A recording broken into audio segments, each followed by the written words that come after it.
Good morning and welcome to another exciting edition of Day 4 with the man, Frank Scalish. Snow on the ground in Ohio, not in Oklahoma. We're in the 50s and ready to get back and at it with another live show. Frank, how you been? I am very healthy. That's good. We got a full house today. We have the one and only, and we'll just bring it in because we got stories to tell. I've never been. I was mad yesterday when I talked to you. Frank, was it yesterday or the day before? It was yesterday. It was yesterday. And you were shockingly calm on this. Now, Todd, and then our special guest, there's Todd right there. Todd, what's going on? How we doing, Matt? Good. I guess hope happy Thanksgiving, and we are in the full Christmas spirit now. Yes, I guess we've been in, according to the commercials on TV, we've been in the Christmas spirit for 2 months. We have. And then we are also going to bring in a special guest making his debut on Day 4, Sturgeon Bay smallmouth expert, Cody Phillips. Cody, thanks for jumping on Day 4 with the man, Frank Scalish, and the prop man, Todd Bucknell. And it's going to be a fun show today because we have, nothing really planned. Lots of useful information. Yes, no, we actually, today's show is going to be cover a wide variety of things. Should I premise it? Premise why we got Todd and Cody on the show today. Okay. And then we'll get into what made you madder than a hornet. Yeah, yesterday, God almighty.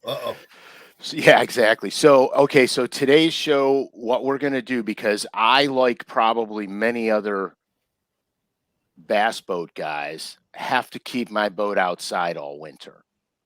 And I fish until the lakes freeze and I can't put the boat in the water. So last year I was fortunate. I was able to fish all the way through till January 10th. This year, it's not the way things are going now. I don't know if we're going to have a long winter season. But so we're going to talk about things you should do to store your boat. Well, not store it, because that's not really true, because I use it all winter. But if you have to keep your boat outside in the winter, we're going to talk about what you need to do to the boat itself, what you need to do to the motor, et cetera, et cetera. And the Todd's going to cover a lot of the motor stuff.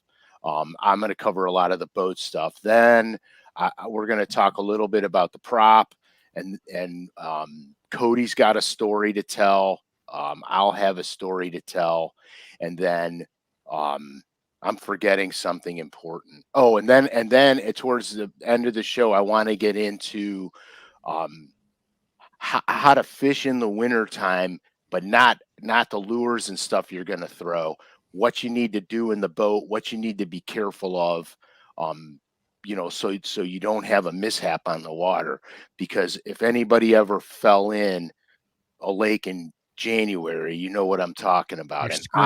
And I've gone overboard in the dead of winter. So I want to talk about a few things like that. So without further ado, Cody, you fish Sturgeon Bay. You ever been in the wintertime?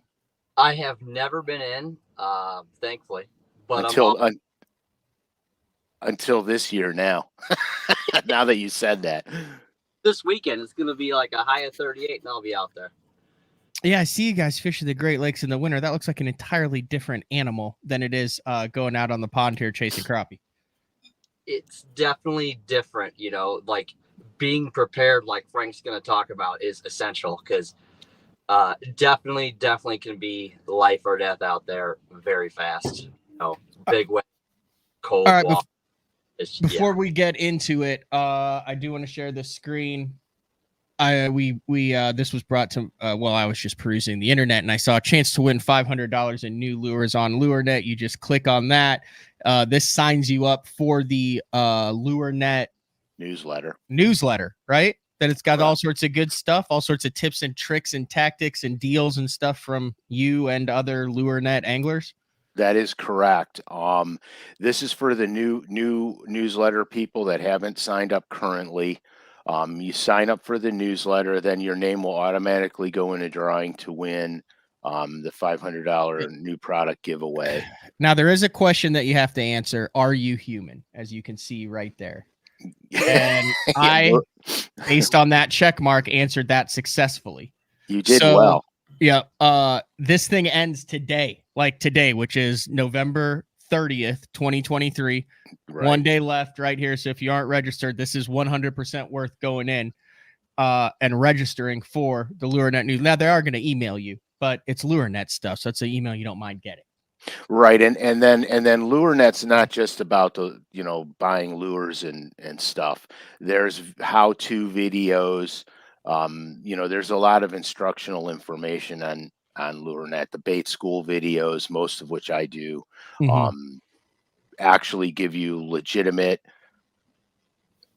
truthful tips on baits, how to fish them, blah, blah, blah, not too. I don't know if you're already previously signed up, Pete. I think you're out on this one, even if you are a human. Yeah, that's right. Robots need not apply. All right. So I talked to, we could say this word. Frank texted me, could you believe this shit, with a picture yesterday? I'm going to go full screen. And then, Todd, you're probably going to be a good one to jump in on this because you've seen him probably in this state more than I have in person. But, Frank, I thought you were going fishing yesterday.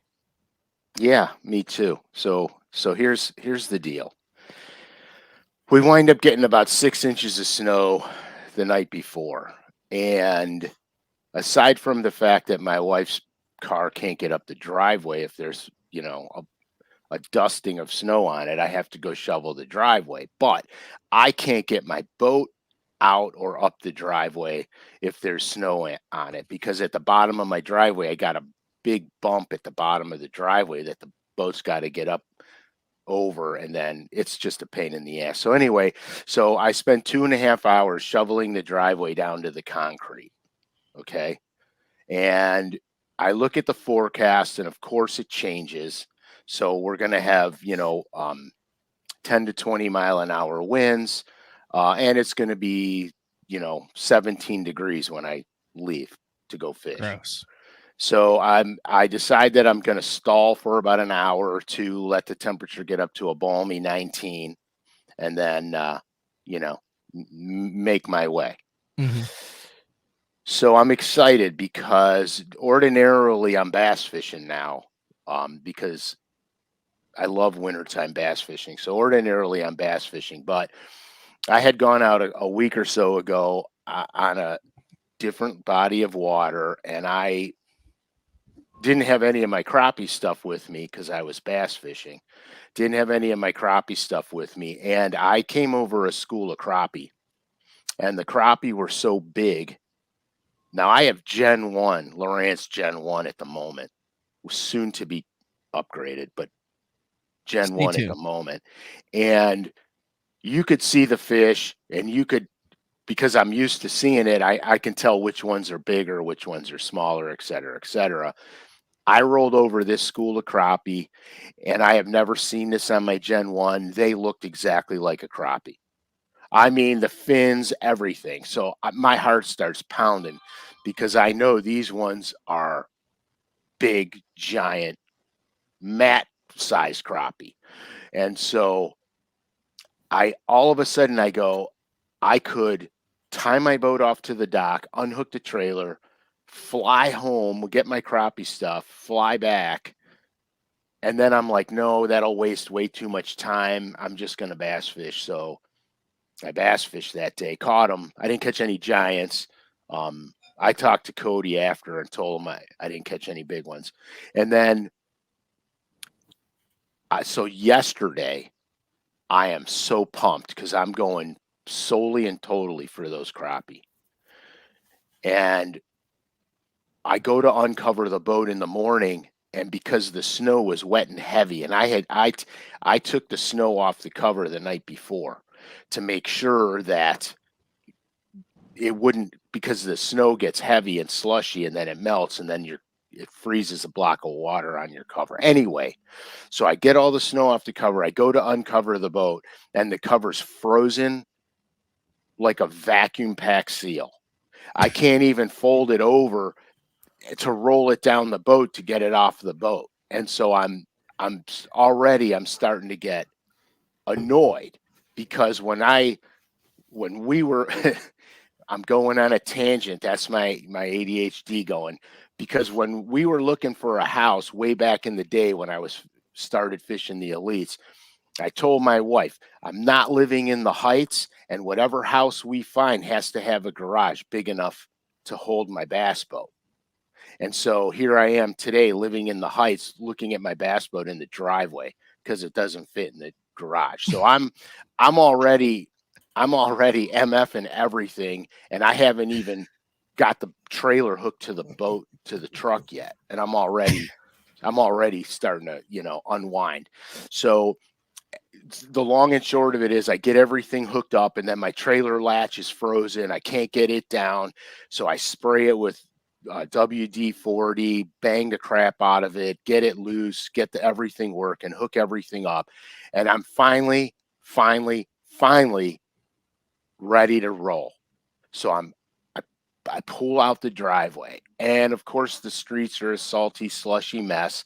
And I know my boat's going to be covered with the crap. But I don't care, because when I get it in the water, most of it will wash and giant crappie and just slabbers. Mondos. Yeah, slabbers. So I am really stoked, even though at the time I got halfway to the lake and we were at 19 degrees. Mm-hmm. I'm like, okay, this is going to be great. So I get to the lake, and when I come into the lake, I see part of the lake and it's open. There's no ice. And I'm like, I'm going to wail on them. And so I go around to the boat ramp, and I'm like, what? And I'm like in complete disbelief. They plowed the lot, and they plowed all the snow on the frickin' boat ramp. So I'm like, oh my God, I can't believe it.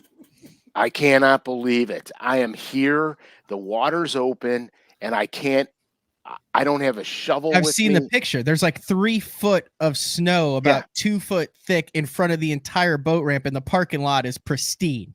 Yeah. It's like a wall. It's like straight out of Game of Thrones, like the northern wall. It's the Great Chinese Wall. I swear to God, I was so pissed. So I'm like, the first thing I do is I text Matt the picture. I took a picture of it. I text Matt the picture. I'm like, you believe this shit? I can't get the boat in the water. And so don't show the picture, Matt. Don't show the picture. I'm not. I'm just pulling up the conversation. Yeah. So these idiots plowed the snow in front of the ramp. and I'm sure you left out a word or two in front of idiots. I said, WTF, start digging. Didn't bring a shovel. Start calling the city. And you did all those things. I did. So I'm leaving, and I'm really pissed. So I called and said, who's responsible for plowing the boat ramp parking lot? And they said, well, there's several people that do it. What's the problem? I said, they plowed all the snow in front of the stinking boat ramp. And the lady goes, are you caught on the lake? And I said, no, I'm trying to put my boat in the water, but I've got 9 feet of snow blocking me. You know what I mean? And so she said, well, we can't have the people come out right away to open up the ramp. And I said, well, I'm not waiting here. Just have them open up the ramp. And so, I had to be nice to her because she didn't plow the thing. Mm-hmm. Where are you at, Punderson? Were you at Punderson? You're about to get kicked off, Todd, if you keep guessing the name of the lakes. Frank treats these things like his firstborn children. Sorry. We're going to have to lose Todd right now. Look how easy it is. There he is. Oh, what was he talking about? We don't know. What? I got Blair Witched. Oh God. So anyway, that was my that was a real happy day. So I wound up coming home and painting lures and emptying out some of the non-essential tackle in the boat, which I'm going to do after the show today. That was November 27th was actually Kyle was wondering. November 27th was Snowplow Driver Appreciation Day.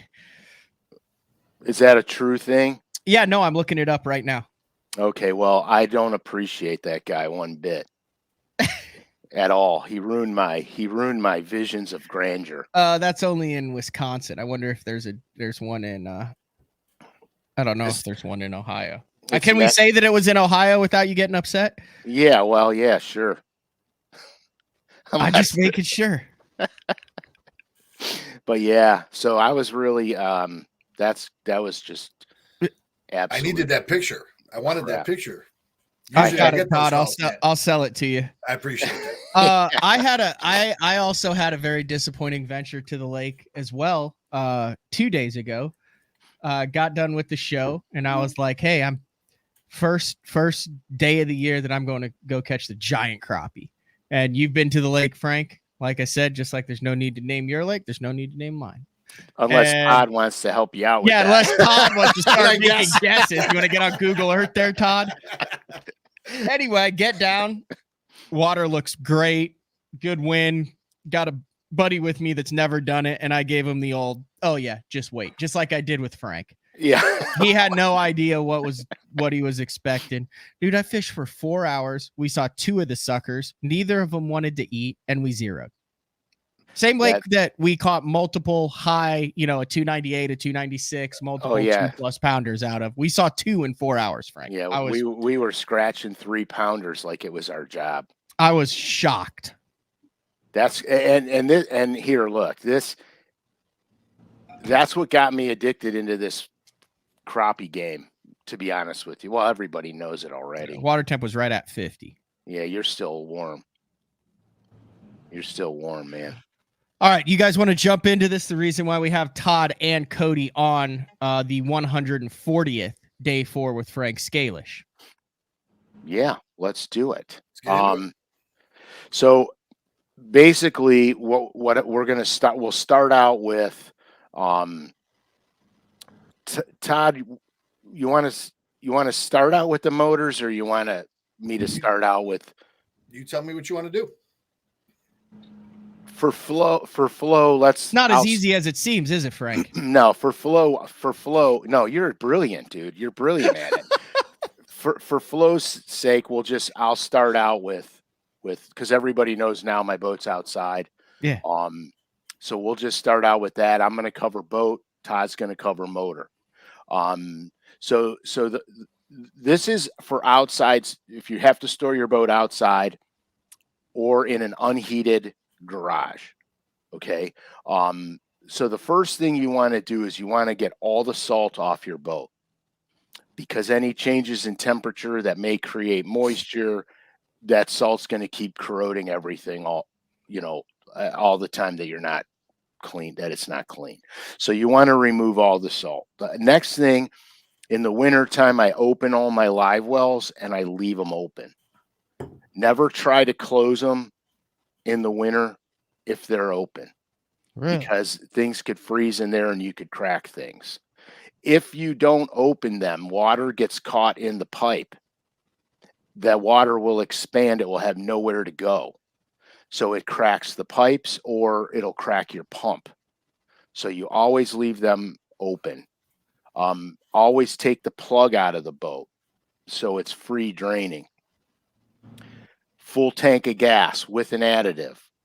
Even though you're going to use the boat throughout the winter, you still want the full tank of gas. You still want the additive. You don't want any condensation in the tank. The next thing I do is I cover the boat tightly and securely. I want it very rigid, so any moisture, rain, snow, etc. rolls off the cover. Now, the snow doesn't always roll off the cover. In more instances than not, it just piles up like it does on your car. Anytime the snow gets on the cover of the boat, I go out and take it off the cover.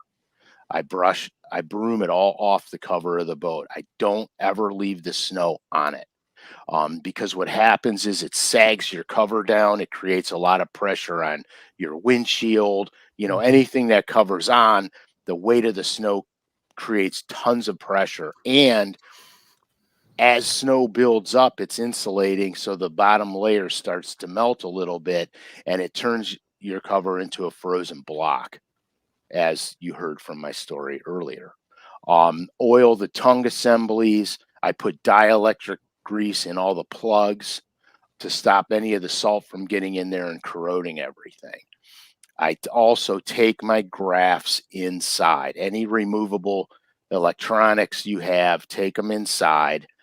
Just not that it could hurt them, but why take that chance?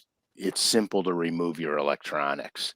And then the other thing is, in the wintertime, I literally have a minimal amount of tackle in the boat. I only carry what's necessary.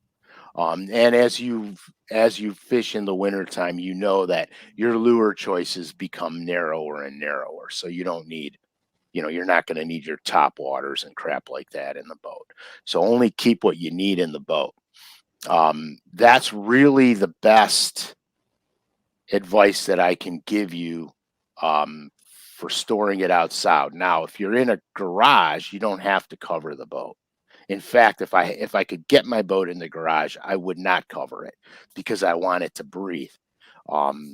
So I wouldn't cover it if I had a garage that I can get it in. As far as that goes, I don't do anything to my motor except make sure all the water's out of the cooling system. But I'll get into that later, but I don't do anything to my motor. Now, if you're not going to use it for an extended amount of time, this is where Todd's going to give you some really good advice. All right. So the biggest thing I can tell you, especially up here, where guys are going to be sitting 4, 5, 6 months without using the boat, first thing I like to do, charge the battery, make sure the battery's 100% charged. And then if you've got a battery switch it to off, pretty easy. If you don't have a battery switch, simply disconnect the negative first. That won't get any play or anything to the ECU or your computer control. Which so will slowly bleed it. Yep. Okay. And that way the battery's nice and fresh, and you're good there. We'll deal with 2-stroke motors first. First thing you want to do, obviously, if you're carbureted, you can simply run all the gas out by unplugging the line.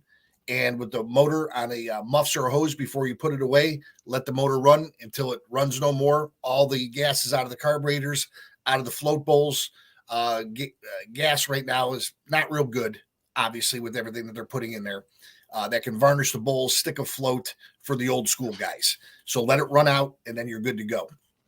You want to trim the motor all the way in and raise the bow, get all the water out of the lower unit. Make sure there's nothing inside there and it's dry. So if you get into freezing temperatures, you've got no ice expanding in the lower unit that could crack the housing. Okay. Also for the 2-stroke guys, I like to use just a regular fogging oil. Doesn't make any difference what brand. Undo the plugs, squirt the fogging oil in there, rotate it with the key switch, let the fogging oil mix around, get all the cylinders nice and lubricated. Just put the spark plugs back in, finger tight. And now the block is ready to go. You're lubricated, your lower unit's ready to go, and your gas is out of the carburetors. If you're fuel injected, you're okay. No problem there. But the biggest thing I can tell you is if you're going to be in a situation where you're in a inside arrangement for the boat storage, but you get the constant, it's 30 degrees out, then it's 50 degrees out, then it's 22 degrees out. That tank needs to be all the way filled to the neck. Cannot stress that enough. You will have condensation that will arise in the tank, plastic tank, aluminum tank, whatever it is. So you want to make sure that that water or condensation has nowhere to go or form because the gas is all the way up totally full. That is so key. So many guys get down to the lake the first time in a year and they go to hit it. And even if they put the fuel treatment in or whatever, if you've got a 40-gallon tank and there's 20 gallons in there, but you've got all that moisture inside there, whatever stable or whatever additive that you're using, you still have water in there. And with the quality of the ethanol in these gases nowadays at 10 or 15%, that ethanol with the water is an absolute killer. So biggest thing is I can tell you is definitely make sure that that tank is filled all the way up. Beauty. Yeah, because people don't realize that, a teaspoon of water in your fuel could be an issue. Absolutely. 100%. Yeah. 100%. And you can let it set then for months. Absolutely. With those simple Yep, things. that's what we do with all the boats here. And first thing in the the springtime, They'll make a little bit of smoke from the fogging oil, but you know that the cylinders were nice and lubricated from sitting for 4 or 5 months. Mhm. And you know that you've got gas in there that's got no water in there that you're able to run and not have any issues. I'd never heard of fogging oil. I'm looking it up. I see Starbright has fogging oil. AMSOIL has fogging oil. Stabil has fogging. I mean, it's a pretty universal thing. Very, very, very common. Now, I will say this, Matt. The guys with the newer 4-stroke motors, since we're crankcase injected, just like your car, you've got an oil circulation pump, and you're pumping oil in the cylinders instead of mixing the oil with the gas. So I would say the fogging oil is more prominent for the 2-strokes than it would be for a 4-stroke. Yep. People want to know if you're using 100% gas. If you're putting in the expensive stuff, do you still have to top that sucker off? Yes, absolutely, because it has nothing to do with the quality of the gas. It has to do with the condensation that could form in the tank. Now, what I like to do is we've got a couple stations around here that, even though it's a little bit less octane than I like to run, we've got a couple of stations here that'll have 90 octane but no ethanol. So I will fill the tank all the way up with non-ethanol gas just to make sure that no condensation and no ethanol can be a negative side effect next spring. Yep. And then a bunch of guys want to know, hey, are you bringing lithium batteries inside if you're in the Great White North? If they're disconnected, it shouldn't be a problem. Usually the batteries are okay unless they're on the ground, someplace that's super, super cold, like a cement floor, something of that nature. But the battery should be fine being left in there.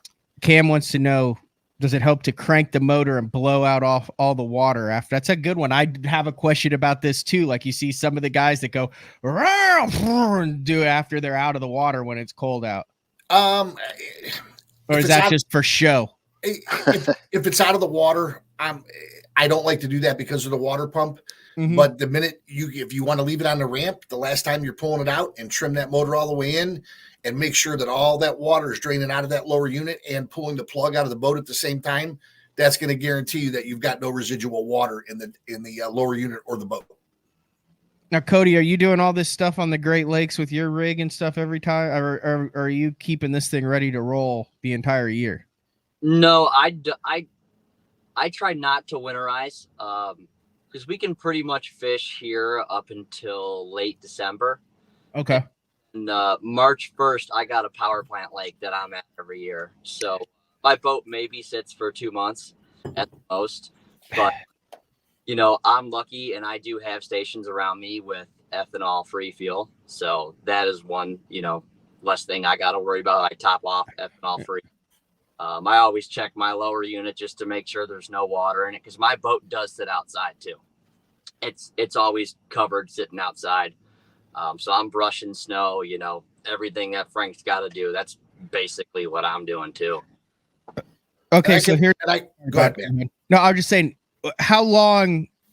Okay, like if you're a guy like Cody who's going to fish all the time, how long is too long to not winterize it and then to winterize it to do all the stuff you're talking about? Like 2 weeks, 3 weeks? He said maybe 2 months. Like, at what point are you like, all right, I need to go through these steps and make sure all this, even if I'm not going to go, you know, just a couple weeks in between trips if I have a power plant lake? Or is this something that in the winter you got to spend an extra hour to make sure this stuff happens because all it takes is 24 hours of sub-zero to really screw up some stuff? I would say this more to do with the temperature, Matt, fluctuation with the temperature. So I would say a month or two, like in Cody's case, is long enough to get that swing. Warm day, cold day, warm day, cold day. Now he's using non-ethanol fuel. As long as he's keeping that battery charged up and that fuel is topped off, he's going to be in good shape. But what I was going to say, some of the other guys that are keeping the boats outside that are not using it, I've even had guys buy an electric blanket and they wrap it around the gear case. So if you're concerned that you did not get all the water out of there, they can put a tarp around it. You plug it in, it's low voltage, plug it around the midsection, the lower unit. It'll keep it at like 40 degrees, whatever it is. And you're going to make sure you're never going to get freezing temperatures to the lower unit. I would say allegedly, I don't know if that's like is that something that you would officially recommend, or is that just an option? Should they choose to at their own discretion? Well, they've got outdoor stuff too that you use for your gutters and for your roof. I got you. So any type of heater wire, I say blanket, but it's more of a heater wire for gutters and roofs. You know, that kind of thing. Things, all sorts of northern stuff that in Oklahoma we don't have to monkey with down here. That is true. All right. I know, Frank, you wanted to also talk about some on the water safety, and this is kind of some things like that. Yeah, we'll talk on the water safety, but you know what's funny? Cody was relating a story about the rough water prop. Mm-hmm. And that, I think, especially on the big water, is a really good safety element. So I'm not going to step on Cody's or We're talking about Todd's. the 5-blader that you guys worked Yes, on for so long that Todd was on a couple months ago and talked about. correct. So Great show. I don't know if Scott knows what number that show was, but you came on to talk about that prop when it actually came out. And yeah, Cody was actually one of the first ones from the show to reach out to us, and we talked, and he was going to let me know when he was ready. You had an issue with the lower unit or or something happened, right, Cody? Yep. So he got that. We fixed up his 3-blade for him, sent him the 5-blade. So yeah, through BTL, Cody got hooked up with us, and nice. Then he can take it from there and let you know his experience. Yeah, I was that dude that was calling Todd saying, "Hey, when can I get my hands on this prop?" The fish that I do, everybody will remember if they get caught on the Great Lakes in 6 to 10 foot waves, because it's not fun.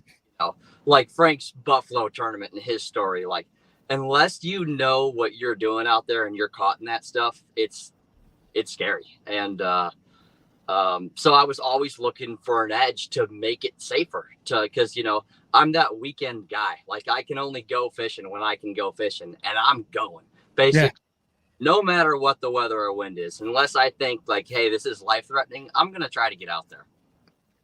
So I was just always looking for that, something extra. And finally got my hands on that prop. And, right away, Todd's like, let me know what you think about this thing. So I go out the first weekend, I get it. And it's sort of average weekend, not really rough, 2 to 3 footers. And I get out there, and at the same time, I had my new lower unit. So I'm sort of paying attention to not beating on that thing too hard. But, right away, I'm just noticing the little things different about the boat. And I trim her down and I floor it, and immediately on pad, And the one thing I noticed right away that Frank had said was, I'm on plane at like 12, 11 miles an hour, which, I don't know. I'm pretty sure all the other guys that run bass boats are probably between 16 and 20. And the feeling of your boat on plane at 11 to 12 miles an hour is like, what's going on right now? Because I've never experienced it. What are you running, Cody? I got a 2019 Ranger 521. Okay, so it's a big, heavy glass boat. Oh yeah, it's all my buddies call it the aircraft carrier. Okay. Yeah. Mercury Pro XS 250, and that thing is, with that prop, that thing is immediately on plane. And like I was talking to Todd about, one of the most unbelievable things is cruising at 30, 40 miles an hour, and you jab it, and it's like you get sucked back in your seat, which is just unbelievable. So first weekend I run it, and I'm running through 2 or 3 footers, and it's great. I can put that boat wherever it needs to go immediately, and the whole shot's unbelievable. That mid-range is absolutely nuts, and it's making the boat easier to run through the rough water. And I called Todd and I let him know, he's stoked to hear it. Of course, him and Frank put so much time into this thing, and it was worth it. But so probably the following weekend after that, same thing. I had taken the Friday off work, and I'm like, I'm going to go, up to Sturgeon Bay. That's where I spend the last 5 years. That's where I try to go every chance I get. I live about 3 hours from there. So I take Friday off, I head up, and I get there, light at the ramp. And what do you know? The wind report is wrong. Figure. Shocker. Yeah. So, it's blowing. I'm fishing on the east side of the bay of Green Bay, essentially. That's where Sturgeon Bay is located. And I got a 20 out of the west. It's just, west and north on that bay is the worst one you can have for waves. So I'm like, well, whatever. I made the drive, and I'm going fishing. So I'm pulling out of the marina, just looking at everything. This is going to be a fun ride. I got about a 2-3 mile ride to where I'm going.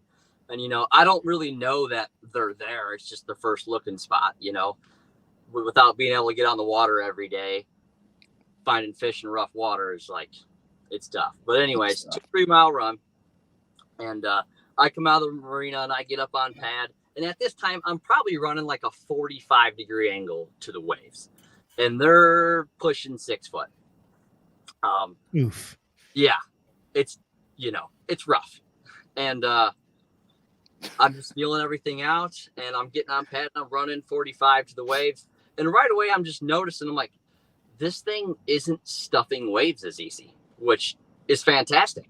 But in my head, I'm a gearhead. I'm trying to figure out what the boat is doing that's making it act this way.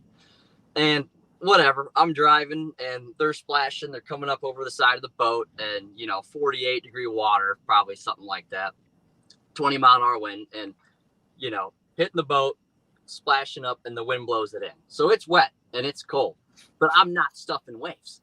To the point to where after like a minute of driving through this, where normally I'm hawkeyeing these waves and trying to put the boat where it's got to go, you know, I got the full rain suit on and everything. I basically just put the hood up, everything, tucked behind the windshield, and let her roll the whole way to the spot. Never stuffed one wave.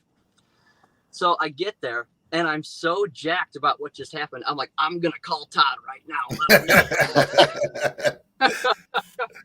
But I'm like, yeah, wind's blowing like 20. It's wet. I'm like, I'll wait till I get off the water. He's going to think I'm a nut.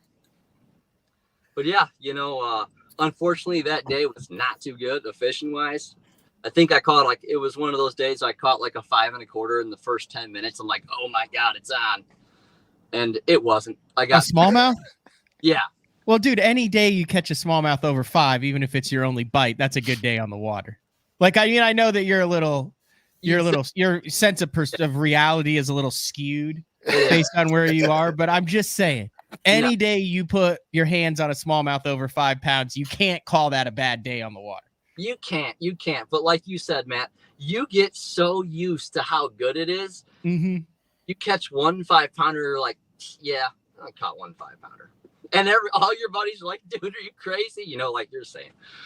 But, right. Yeah, it wasn't terrible. Okay. I probably caught 5 or 6. And honestly, I probably caught 20 pounds. But it was like this time of year, it's like you can get 100 bites and they're all 4 to 5 pounds, you know? Good Lord. So are you leaving that prop on 365 now? Or is that going to be a specific period where you're going to throw that thing on just based on how you fish?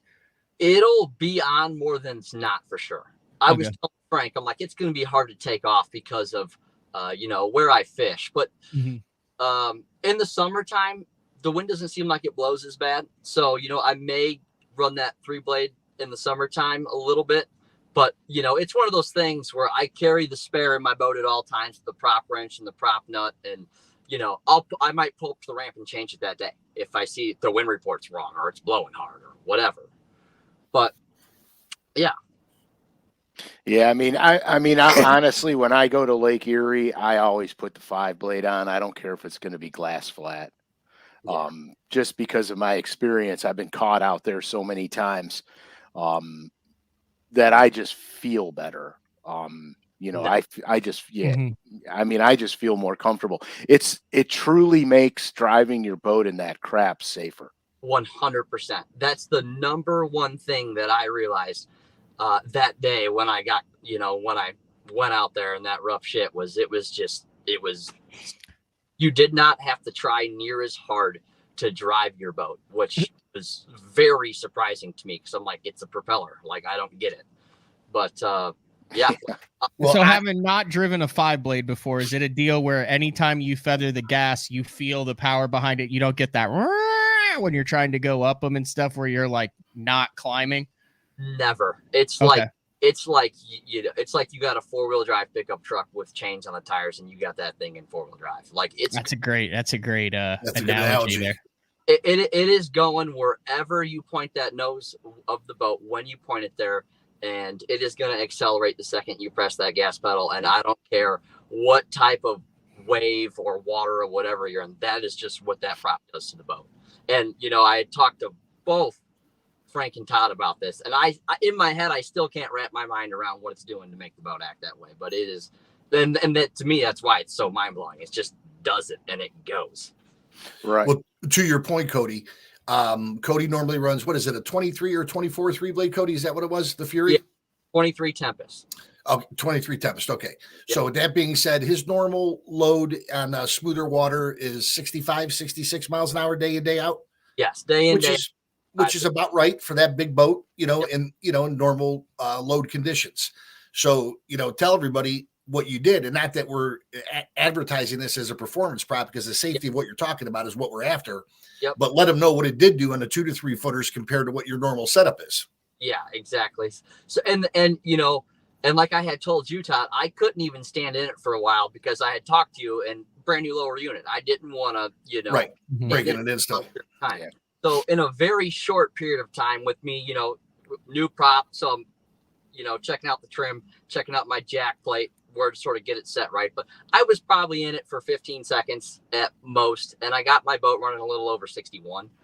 So I'm guessing that, on a smooth, flat day, that I'm probably still going to run 63, once I get my everything dialed right.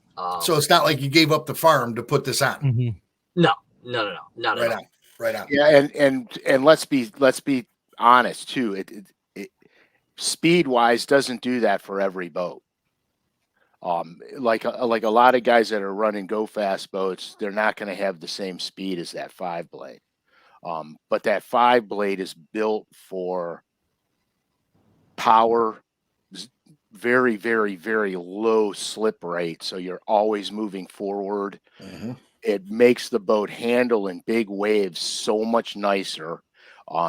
Like with my boat in 2 to 3 footers, I can literally just run 60 miles an hour and not beat my brains out. The boat just goes toot, toot, toot, toot, toot, toot, toot, toot. That was the big thing too, Frank, is how smooth it makes the boat ride smoother, Right. Well, to your point, Cody, we were talking about this a little bit, and you were like, "Oh, I can't wrap my head around about what's going on and what are the physics behind it." A 3-blade propeller, especially a Tempest or Fury, those are bow lifting props.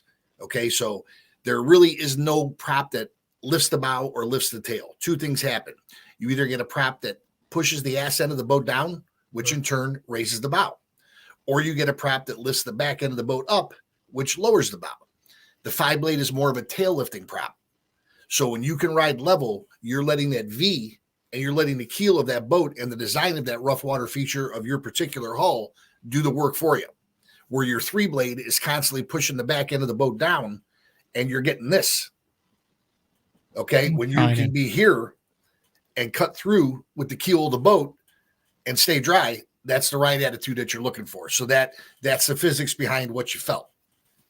Yeah, and that's why there's little angles and all the different cuts in the hull of the boat, because depending on what manufacturer it is, they figured this is the best way to channel the water away for the ride. So you're actually letting it do what it was designed to do by bringing the back end up, and actually in this case having more water or more boat in the water as opposed to less. Correct. Now for top speed, completely different story. Yeah, but we're not looking for top speed. We're looking for safety.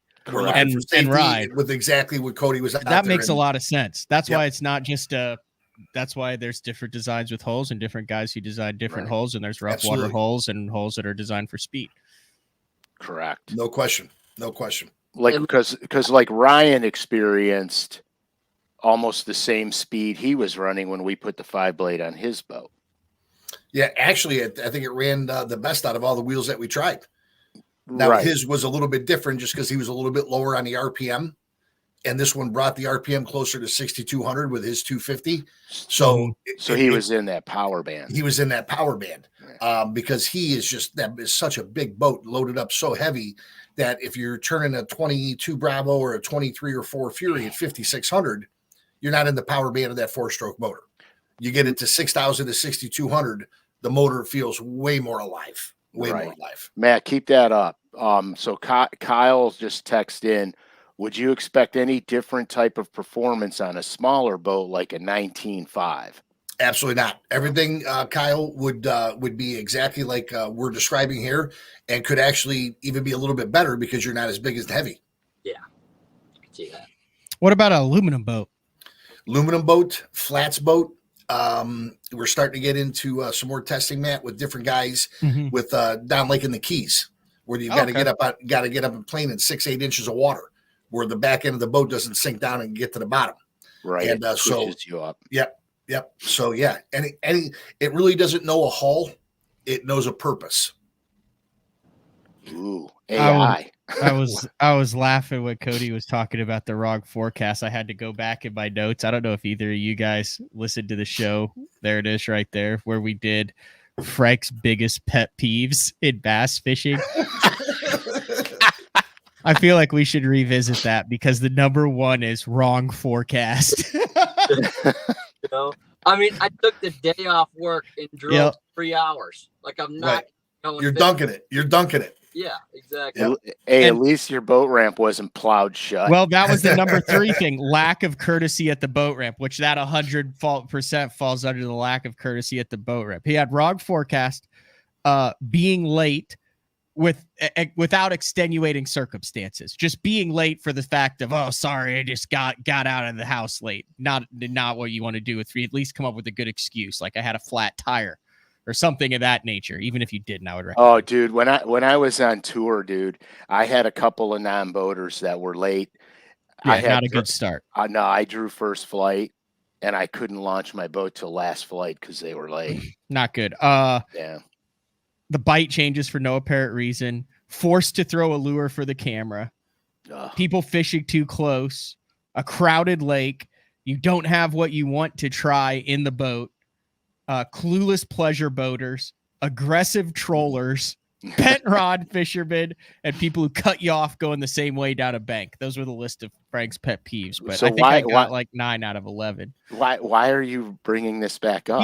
Because Cody was talking about the wrong forecast, about he's like, of course the weather guy was wrong. I get there and it's blowing 20, and that reminded me that was one of your biggest pet peeves based on where you live in the country. Was the guy who said, it's going to be a beautiful balmy day out. You get there and it's just gusting. Dude, this is like the forecast on all of the Great Lakes. So whenever you look up the forecast, if it says 10 to 20, you just add them together. Mm-hmm. That's all you got to do. Just add them together. Yeah. If it's not coming out of the south, it's rough. Yeah. Right. Period. End of story. While we're on, we got to get this done. And we'll hold on to the struggle. Go ahead. What were you saying, Cody? I said I got south and east by me. If the wind blows out of the south or it blows out of the east, which it hardly ever blows out of. Yep. You're good to fish where I fish all the time. But yeah, north and west. Done. Same on Lake Erie. Okay, so back to important questions. Drunkwood wants to know, if your wife says not to buy her anything for the holidays, do you not buy her anything, or is this a trap? That is a great question. I'm gonna get her a 5-blade. Yeah, get her a 5. So I'm going to be very disgustingly honest with you. I say that every year because I don't want anyone to buy me anything. So I say, don't get me anything. All right. I've said that for my birthdays, holidays, whatever. I don't want my kids buying me nothing. Just come over, have a couple beers with me, and let's just yuck it up. So one year I was telling my wife that because all the kids, they were all in school doing their thing. I said, we're just going to give them money. They don't need to open a present. They don't need a present. What they need is money. So we're just going to get them money. And she says, well, I don't need anything either. I don't need a gift either. So I'm like, cool. So I didn't buy one. And I pretty much paid for it till the next Christmas. So my advice to you is, I don't care what she says, buy her something. I agree. Because it's a trap. It's always a trap. So Matt, back to his pet peeves. I can't tell you another one of Frank's biggest pet peeves. Oh, we were down. This was probably 2 years ago. This is the guy with the jet ski, Frank. Remember, no names of the lakes. No. And we were down there, and it's late. December 11th. Was it? You could December, say Lake Erie, and yeah, it was December. It was December. That might be Frank's number one pet peeve. Number one, naming lakes, 100%. Cody, I know props, not fishing protocol, man. You can't blame it on me. That's true. So we get down there and we start going, and it's a decent day, like 45, 50 degrees. And we have a big 2-lane ramp, and then there's a dock, and then there's a single lane ramp. So we are in the big double. So there is literally 2 lanes available. This guy backs in with a jet ski. Yeah, with Van Halen blasting. This, that, whatever. And he backed down the ramp, and you could have not put a credit card between his truck and Frank's truck. Oh, so yeah. we go to get out of the water. He's so close to the dock because it's so shallow. We had to back down so far. He can't even get in his truck. When he turned around and looked at me, that is definitely going to make the list of one of his pet peeves. Oh yeah, courtesy at the ramp. Yeah, yep. I was not happy. I'm like, Jesus, you've got 10 feet you could have moved over, and you have a whole nother ramp free. 2 of them, clear. 2 other ramps, right? And it was, and I mean, like, skinned me going in. And then we had to go tow him in. Cody, yeah, then we had to tow him in. Do you deal with that stuff at Sturgeon Bay? Or, I mean, are you like pretty much always by yourself out there? Or are there like areas where everyone will go fish in like a little segment? Because in my experience, like even on Ontario, yeah, there's areas, but like, dude, there's no one around you ever. So it depends on the time of year, right? Like in springtime, the fishing is so good in certain areas that there is boats stacked on top of each other. Okay. Yeah. Yeah. In the spring, the Great Lakes is ludicrous. And I'm not talking about spawning fish. I'm talking about pre-spawn before that. Like, there's only so many areas, and there's so many guys that they do stack. But, the rest of the year, you're not really fishing on top of each other. And in terms of boat traffic, holiday weekends. No, never. Like, amateur hour. Yeah, that's about. I did want to get in a little fishing here, and I don't know if you guys know it, but we'll leave this up to Frank. And I think maybe the fishing has been a little suspect over the last few days. And I don't know how much you're going to be able to dive into this, Frank, but please inform us about how to catch fish during a Beaver Moon. Should I grab my notebook, Matt? The Beaver Moon is coming. Okay, so and here, that's some interesting wording. And here is what you should know. The significance of the Beaver Moon. I mean, I'm thinking that this might be why the crappie were not biting, because they were enamored with the Beaver Moon. So hit us with the knowledge, Frank. Okay, I have no knowledge of that because this is the first I've heard of this said moon. And I'm going to be very delicate and careful going down this road of no return. So I have no flipping idea about this moon. What type of moon? The Beaver Moon? The Beaver Moon. Why are you even nervous talking about this? This is a natural phenomenon. I never heard of it before. You ever heard of the Beaver Moon, Cody? I can't say I have. How about you? All right. It's attributed to Native American groups in North America, specifically those in the northeastern United States. I figured you guys would be Beaver Moon aficionados, being from the Northeast Ohio, deeply attuned to the natural world. Yeah, I'm very attuned to the natural world, but never heard of that. I actually got engaged on the Beaver Moon that night. Really? I'm thinking that 32 years of bliss, Matt. Can't beat it. Oh, thank God this isn't the late night show. All right. Oh my God. Anything else we're leaving out here? Actually, Todd, like I said, you're not going to sell this prop. You're just talking about the benefits of having it. I will give you that opportunity though through Hydro Sport. Are there any of these things left? I know you had a limited run of them. Yeah, we're good. We've got plenty of stock. We understand that it's not the hot time of the year right now, but Frank and I can sit here and talk, Matt, till we're blue in the face about what we felt and what we did. Having one of your listeners come on and tell his experience that matches what we felt and what we've tested is proof in the pudding. But we've got plenty, and we're looking forward to taking care of a lot more BTL listeners with the same experience that Cody had. Best way to get a hold of you. I do this every time. Hydromotive.com. Hydromotive. Hydromotive.com, and the phone numbers will be right on the website.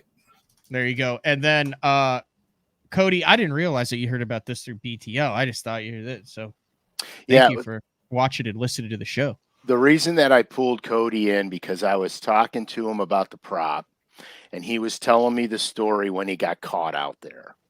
And I thought it's one thing if I tell a story of rough water driving, but it's another thing if somebody who's never experienced that prop before talks about it, because when I tell you that it's a safety issue as well. When Cody said that he felt so much more comfortable driving it, I said, don't tell me anything else. I'm going to pull you in on the show. And you tell the audience what you thought about it. How old are you? You look like you're about 21. Like, how much experience do you have on the Great Lakes? Well, I'm getting to the point now where I take that as a compliment, but I'm actually 28 going on 29. How'd you learn to go out there? I mean, was this just a thing where you've got a big pair of balls and we're like, I'm going to go when I got to go? Or did you have someone that kind of showed you the ropes? Because I mean, dude, like that's scary. I've done it 1 or 2 times. And I remember like, it's very few times where you realize the power of nature, and the Great Lakes is one of those where you're like, dear God, like there's nothing like, I mean, I'm very insignificant right now in the grand scheme of this lake. So to answer your question, Matt, very big balls. And that was a joke. during the Beaver Moon. Yeah. He's 29. They haven't dropped yet. But I mean, did you have someone that was like, hey, here's how you freaking ride these 8-footers, or did you figure that stuff out on your own? Dude, I wish I could say I did, but honestly, driving from 3 hours, I got so addicted to that place that, it was more just like my lack of knowledge and not understanding actually how dangerous it was. And then next thing you know, you're just out there and you figure out how to get back to the ramp. It is what it is. But that's pretty much it. And then a couple of people wanted to know, are we in like what type of truck are we in? Can you talk about that and kind of what you do? Maybe give a little plug if you want to. Yeah, man. Yeah, I do heating and air conditioning, and I'm based out of Illinois, like Chicagoland area. I live in McHenry, Illinois. If anyone is from that range, I know you're from Illinois. I'm from Decatur, Illinois, but isn't that's way up north. It's like a different world. Central and Southern Illinois is a different world. It's like 2 different states. Totally.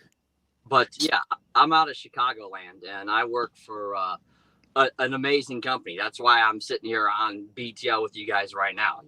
I'm at work right now, and I ran everything through my boss. Man, you're good to go. He knows how crazy I am about fishing. Yeah. Do you want to give him a shameless plug? Like I said, I don't want to get you in trouble or your boss in trouble, but if you want to give him a shameless plug, I know we have a lot of listeners in that neck of the woods.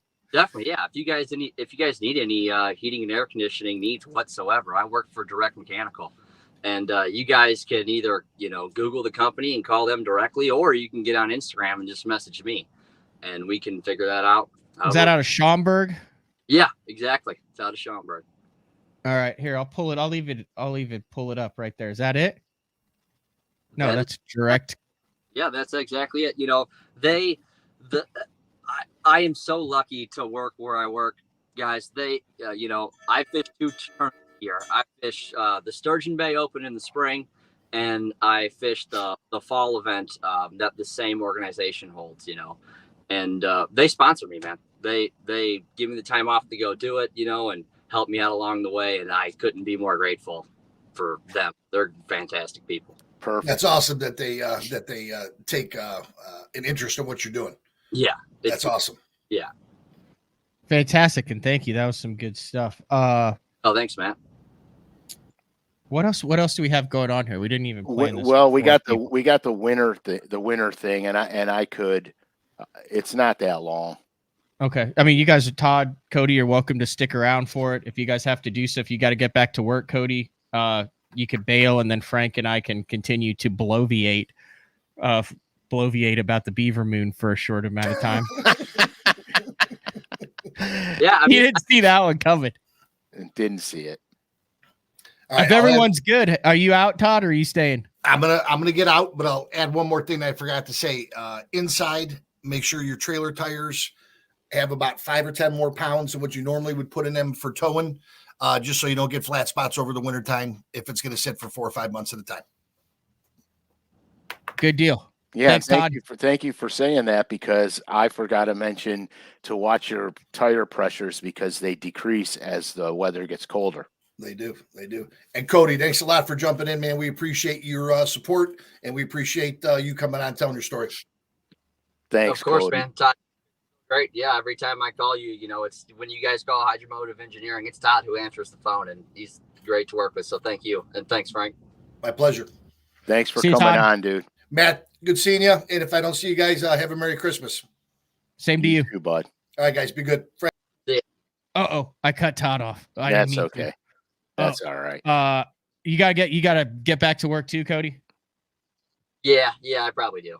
All right, I appreciate it. Don't forget your phone is in do not disturb mode, so you have to take it out of do not disturb mode, or else you'll be like, dang, I haven't had a call all day, and then when you take it off, it's gonna be a nightmare. I've done that before. Yeah, appreciate it. Thanks, Cody. Right, thanks, dude. Of course. Thanks for having me. Anytime. And then there were two. And now we're two. You didn't know I was going to spring the Beaver Moon on you, did you? No, dude. You find stuff that is so funny I can't even stand. But that really was the Beaver Moon, and that is why I don't think that I caught any crappie. They were acting so weird. They were on the bottom. They were not eating. I think it was the Beaver Moon. Well, here, let's talk about that for a minute, because on the full moon stages that the fish feed a lot at night. Even when it's cold? I always thought that was like warm, but that's even cold and muddy. Even when it's cold. Really? Yeah, because it's brighter out. Especially on clear lakes, the visibility is still very good. And they feed a lot at night during the full moon. And so I'm almost wondering if that's not the case. It would have to be the case, because it would have to be the case. Dude, I crappie fished with you, and when you see them and you drop that Bobby Garland on them, they eat it. We saw 2 in 4 hours. 2. Yeah, that's crazy. So they had to be on the bottom then, especially on that lake we're at. It's not like they're sucked to the cover. They're either on the bottom or they're suspended. That's it. Right. They're either down or they're in the water column somewhere. Yeah. So one thing that I want to talk about, because winter fishing is fun but dangerous. You have to have the proper winter clothing with you. Now, I'm of the mindset a float suit is a must. A lot of companies make them. You don't necessarily need a float suit. I have a striker suit, the Predator, and it was recommended to me by a good friend of mine. He's a guide in Upper Canada, and he's a hunting guide and a fishing guide and an ice fishing guy. And he said that that's the best suit that he's ever found to keep you warm and everything. So I said, okay, I'm going for it. I'm getting that suit. And so I got it. I got it a couple years ago, and it has been like, I wear the bibs and I just wear jeans under them because it's literally warm. It stops the wind 100%. It's 100% rainproof. And if I fall in it, I can float, which is critical. I was fishing with a buddy of mine, Bob, in January, and we were fishing a discharge, a hot water discharge, and I slipped off the gunnel of the boat. Oof. And I went in, and I was wearing my deer hunting jumpsuit, which is very warm in the winter. That's why I wore it. But I sunk like a brick. Mm-hmm. And I mean, I could not get myself to keep above the water. And he had grabbed the back of my collar when I went in. And so then I grabbed onto the side of the boat and got on my outboard, stood on the outboard, trimmed the motor up, and hopped in the back of the boat. So I recommend the float suit. Now, you don't need it, but I recommend it. So the other thing that is very important is I keep a large towel in the boat and an extra winter suit in the boat. Now, my extra suit will just be a deer hunting suit. It won't be a float suit. because I could roll it up tighter and get it in the compartment, but an extra suit. That day that I went in, I had the extra suit with me and a towel. I dried off, stripped down, got in the other deer hunting suit, and fished for 4 more hours. If I didn't have that, I would have been hypothermic by the time we got back to the boat ramp. So it's very important to not screw around in the wintertime. And wintertime up here, there's usually snow and ice, but wintertime down south, it could still be 30 degrees, 34 degrees. And the water temperatures in the low 40s, you only have about 8 or 9 minutes in the water before you get hypothermia. So you have to remember Gotta be less than that. Yeah, it is. It's crazy. And so that's crazy. So now while you're fishing, okay, when I'm backing down to the ramp in the winter, I never unhook the bow hook on the boat I have until, seen that. I saw one this year sitting on the dang ramp. yeah, because the bunks freeze and the boat will slide right off of them. And so I never unhook the bow eye until the boat is actually, the tires are in the water on the ramp. And then I get out and unhook the bow eye and slide the boat off. While I'm fishing, my deck is completely uncluttered. It's the time of year where literally I'll have 1 or 2 rods on the deck of the boat and nothing else, because I don't want to trip on anything. And in cold weather, especially here where it could be, 20 degrees, 19 degrees, if you step on one of your rods, they're brittle and they'll just break. The other thing you never do, which I learned the hard way, is you never put your foot on the gunnel of the boat when you're going to land a fish or fight a fish. You always stay on the carpeting. You never touch that fiberglass. And then here's the big key. When I'm taking the boat out, I hook the bow eye up before we even start moving up the ramp. I hook the bow eye up and make sure it's tight and locked. If I have to, on some of the lakes, you have to kind of stand on the side of your trailer to pull the line down to hook it up because they're not steep enough ramps. Never stand on your trailer rail because you will slip and go right in the lake and it's freezing cold. I open the plug, take the plug out, open all the live wells. Well, I never close my live wells in the winter, but I leave the live wells open. I pull the boat up so it's on the incline of the ramp, the steepest part of the ramp, trim the motor all the way down, let it drip, trim it up a little bit, trim it up a little bit more, let it drip, trim it back down and let all the water out of it, leave all the live wells open, plugs open, and I'll leave it there till there's no more water dripping out of that boat. And then I'll pull up, hook everything up, and take the boat home. But that's the best advice I can give you guys. And in winter is no time to mess around. You have got to have extra clothes. You've got to have a towel in that boat. It's good advice. Thanks for getting those. Thanks for getting Todd and Cody lined up too. That was a good show today. Yeah, that was completely spur of the moment. I had spoken with Cody a couple of times, and he was telling me the story. So he didn't elaborate as much on air, and it's probably just nerves, for the first time being in a platform like this. Promising. There's nothing nervous about being on BTL, Frank. Oh, dude, I'm nervous every day. And so Yeah. I was more nervous coming down and fishing with you than doing on this show. You were nervous coming down and fishing with me? Yeah, I didn't know what to expect. You were like, what if this guy sucks? No, that's not at all what I was thinking. I just didn't know what to expect. Yeah. And the funniest thing was when I got down there, we kind of screwed off for a couple hours. We went out to eat. Yeah. We were in no hurry. And then you go, hey, I got an idea. We got 2 hours of daylight left. Let's go crappie fishing.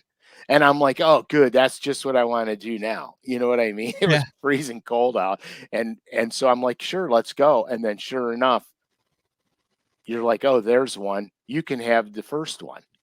And I'm like, oh, okay. Whack. And I'm like, Yeah. oh my God. 0 the other day. 0. Not 0 on Tuesday. Not 1. Yeah, but dude, I mean, I get it. I think your water temp's still just a smidge warm. Yeah, I would agree. I would like it to be about 41 instead of 51. I'll bet you they're still on brush. Yeah, the one that I did find was very close to one of the few pieces of things in that lake. Yeah. Yeah, that lake has very few pieces of anything in it. Huh. So you have a good Thanksgiving? I didn't talk to you last week. Was Thanksgiving? Did you do the whole Scalish thing? Well, we did the half a thing. My wife's side of the family was here. My daughter came home from California for a little while, which was nice. And then she brought a little kitten with her. Oh no! Well, she didn't. She didn't bring the kitten with her. She informed me she was going out to get a kitten, and I said, "No, I don't want another cat. We're down to one cat. I want to keep it at one." Bama. Yeah, Bama. I want to keep it that way. And then her and my wife decided they were going to take a little road trip, and they came home real sneaky like. And then all of a sudden, there's this little tiny fluff ball meowing around the house. Is it, is it up there with you? It's not. It's not within snatching distance. No, I'll grab the little thing next week. Okay. No, it's not. I was finally happy to be down to one. Yeah. One cat, and then now I'm back to 2, and I'm like, you got 15 more years with this one, right? Or will it? Yeah, whatever. Whatever. But yeah, I mean, holidays were good. I'm not a holiday guy to begin with. I'm not really either. I'm really not. I don't. I'm all about the family.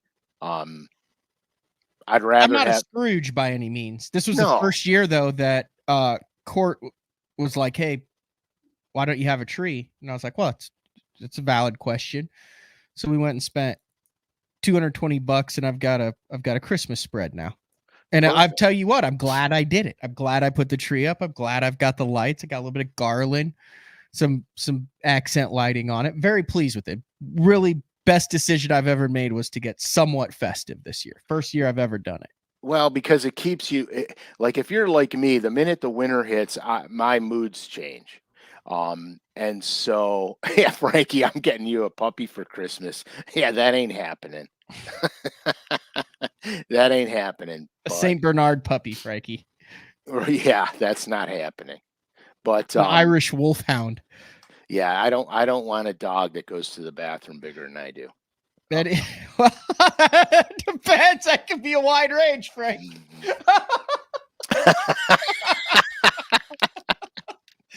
No. Anyway, I love dogs beyond belief. Mm-hmm. I really love dogs, but my schedule, I don't want to have to take care of it. Dogs require a lot of work. And I'm not around enough, song about the Beaver Moon. I think that was Neon Moon.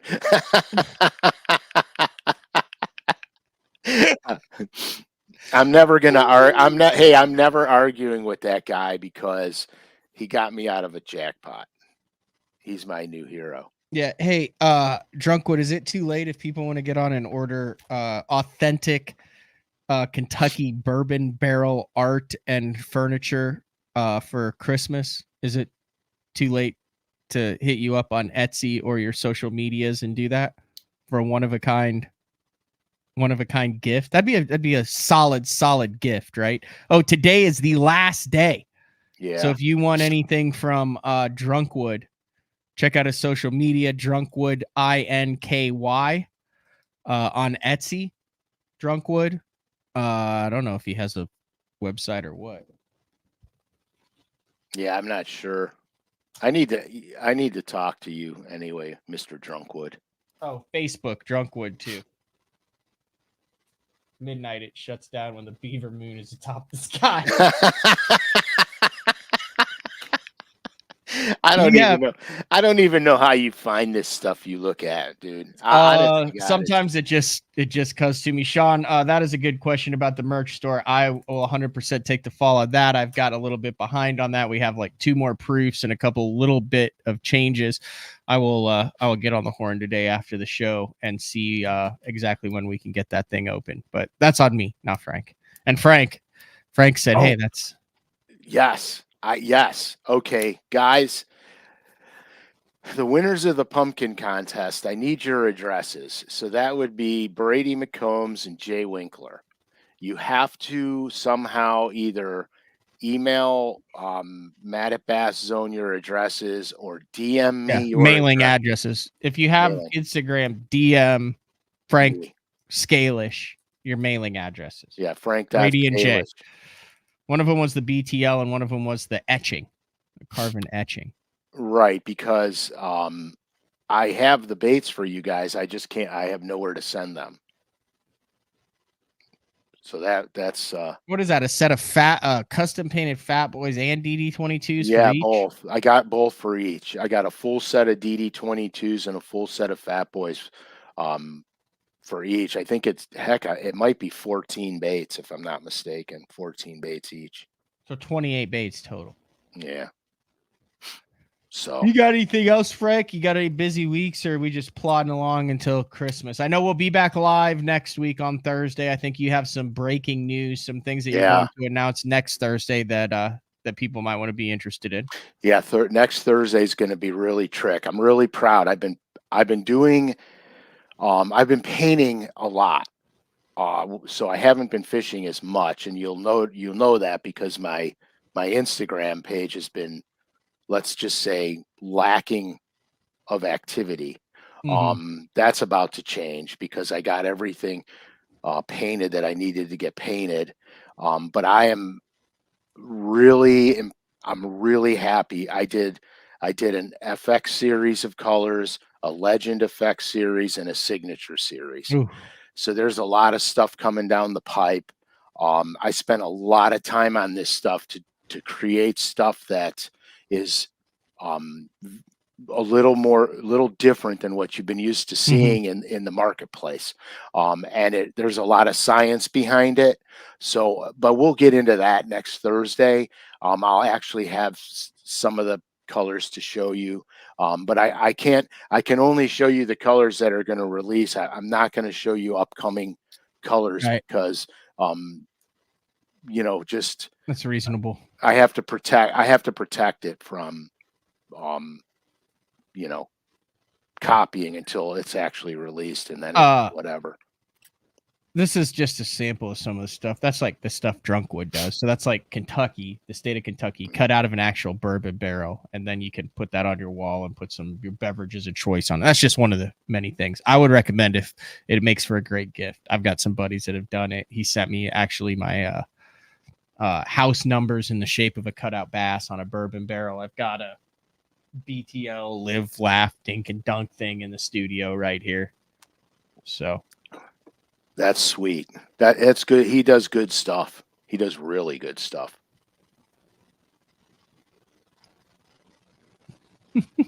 Drunkwood said, my wife just bought some boxes from the mailman, delivered some screws and work stuff. One is an Omnia box. She has no clue. She just helped him deliver some fishing tackle, and he got out of it scot-free. That's one thing I don't have an issue with ever. Never, ever. If I say I'm going fishing, I go. If I say there's going to be a box dropped off at the house, bring it inside. I don't know if I can. It comes inside. Go ahead, keep going. I'm going to try to get this thing off. You have to unhook everything. Don't drop it when you get it. Ready? So this is what it's made out of. There's the bourbon barrel, and then I don't think this is a bourbon barrel. This is a piece of wood. But here, I'll go big screen here. Go big. Go big or go home. Live, laugh, dink, and dunk. He made that for me. Drunkwood did. Just showed up one day. That's good. Yeah, with the BTL and the etching. So it goes right here. So you put it on the wall. Actually put a hanger on it, which is my biggest pet peeve, when you get like a nice piece of artwork and then there's no freaking hanger on it and you have to do it yourself and you end up learning a new language. Are you yelling at a guy who just gave you a gift? No, he did. I said he Oh, did. That's what I like. Came with the hanger. Look at the back. It's got. Oh yeah, that's yeah. right. So you just hang it up. That's how you do it. Boom, back in business. Back in business. Should I do a studio walkthrough? You think that would be you think people would like that? Yeah, I think you should. At some point. I did my workstation walkthrough, did I not? Oh Yeah. no, I just did photographs. Because if I bring the computer downstairs, I will lose service the minute I get down to the third step. We barely got through the cooking with Frank Childs. I know. I watched that thing after, and it glitched a lot. Yeah, but not bad. The audio was good. You still had a good picture. I think it worked good. But I'm gonna get what do they call them? A booster? A booster box. Or a hotspot. And then I'm gonna hook directly to the booster box. So that'll save for the next cooking episode, which I believe I said we were gonna do salmon on the next one. That'll work. You got anything else today, Frank, before we ride off into the sunset? No, we have to ride off into the sunset. Well, you got something to do? I have a meeting. Oh. All right. Well, good luck with the meeting, Frank. Thank you to Todd and Cody. Check out Hydromotive Engineering. Hydromotive Engineering for your 5-blade prop, any prop basically, but if you want to deal with the 5 props. And then also, Cody, that was nice, the direct mechanical heating and air conditioning there in the Chicagoland area. No job is too big for them to handle. 847-352-0782 to have Cody come out, tell you deep big water stories and fix your heating and air conditioning. Right, dude, did you see how clean the inside of that truck was? It's spotless. I have never been in a work vehicle that clean. That is a sign that that they do good work, is it not? It is. It really is. That's my brother's body shop was like that. He was like a stickler for keeping it clean. Nice. Yeah. All right. This has been another edition of Day 4 with the man Frank Scalish. Same place, same time, 1 week from today. We'll see you then. Later.